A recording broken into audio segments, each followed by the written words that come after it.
Well done, Emily. Thank you for sharing that with us. For the past 3 years, Austin Cannon has been an integral part and a member of the Beta Club. He's served as a president of the National Honor Society this year, and his exceptional academic achievements have garnered him awards consistently throughout high school.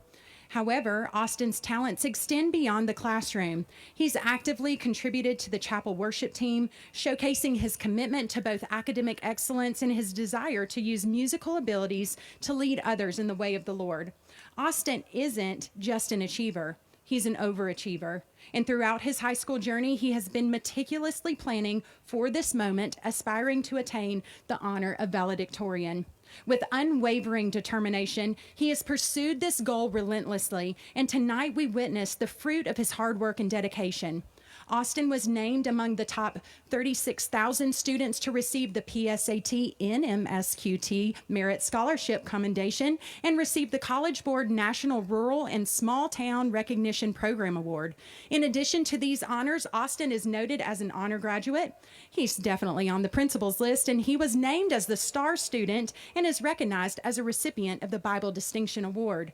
He is also a Kiwanis International Scholarship Award recipient, as he attained a numerical average of 95 or higher throughout his high school career. Austin has earned the honor to represent the class of 2024 as the valedictorian this evening, as he holds the highest core GPA. Austin is a Zell Miller Scholarship recipient and will be attending Georgia State University and Georgia Tech hybrid path to pursue a degree in engineering. More specifically, he's desiring to either go in aerospace or computer engineering. Let's welcome to the stage Trinity Christian School valedictorian Austin Cannon. Thank you, Ms. Jones.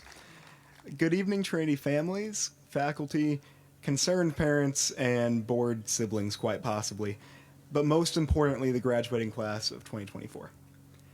As I was thinking about what I should speak about tonight, I was trying to think of something I could say that would be timeless, or some great advice I could give that would leave a lasting impact and endure. But then I quickly came to the realization that in the midst of a world which is rapidly changing, there's not much I could say that would. No fun story from my 13 years here, or any wise, unlearned life advice that I could give, or even any ChatGPT response, you know who you are, could meet such parameters. So, me being a student maybe unhealthily obsessed with math and science, decided to tackle this problem from a experimental lens. So, students, just when you thought you were finally done, you've got one more assignment. Find the one true constant given a world of infinite variables.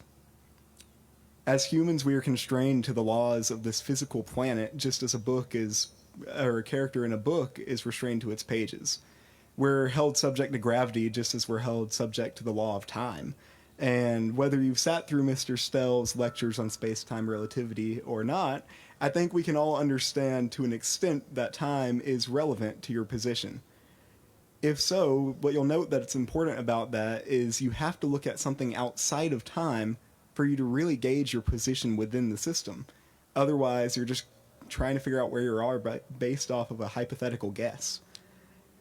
So we must look beyond our universe's laws to something outside of them, to someone who has power over them.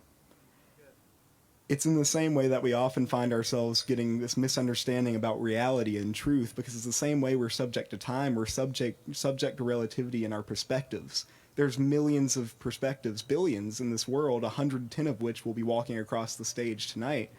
And if we were to take each one of these extremely varied perspectives and line them up on a trend line and try to find out what is the absolute reality, you're going to be deceived in the same way that humanity has been deceived time and time again, finding no reliable conclusion and no accurate data. But as Christians, we know that there is an absolute truth. And the best thing is we need not do endless speculation to try and find it. God is truth, and his word is truth. And if you so choose, that truth lives inside of you. It's in the same way that as we're sitting here on this field tonight, for one last time, quite possibly, that I'd encourage you to see that there's a lot of change that's about to happen. But instead of fearing it, take it as an opportunity, all of us, to say, there's a lot about to change, but hold on to the one thing that doesn't, and that's God. This is our chance to cling ever tighter to our one true constant in a system with infinite variables. I encourage each of you now to lay yourself down daily as you move forward. Take up your faith and don't just stop there, but run with it until the very end. To quote my favorite author of mine, C.S. Lewis, look for yourself and you will find in the long run only hatred, loneliness, despair, rage, ruin, and decay. But if you look for Christ, you will find him, and with him everything else thrown in. Friends, don't be deceived by your own thoughts. Don't give in to the ideas of this world.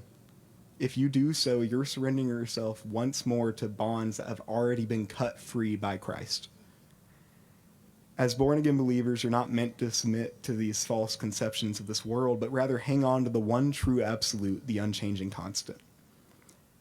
Once more, as Lewis said, if I find myself in a desire which no experience in this world can satisfy, the most probable explanation is that I was made for another world. Class of 2024, do not live your life so preoccupied looking down at your feet to make your next decision that you forget to look up to he who guides your path.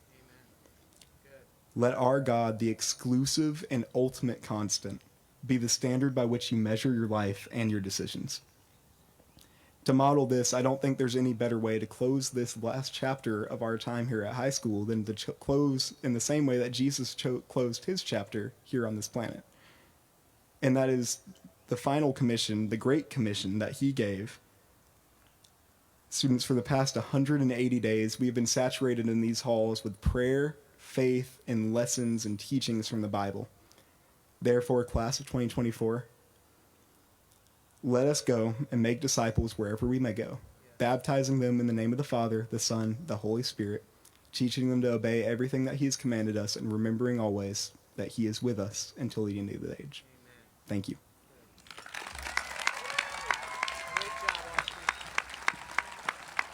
Thank you, Austin, for those reminders to stay the course and to remain steadfast in his absolute truth. At this time,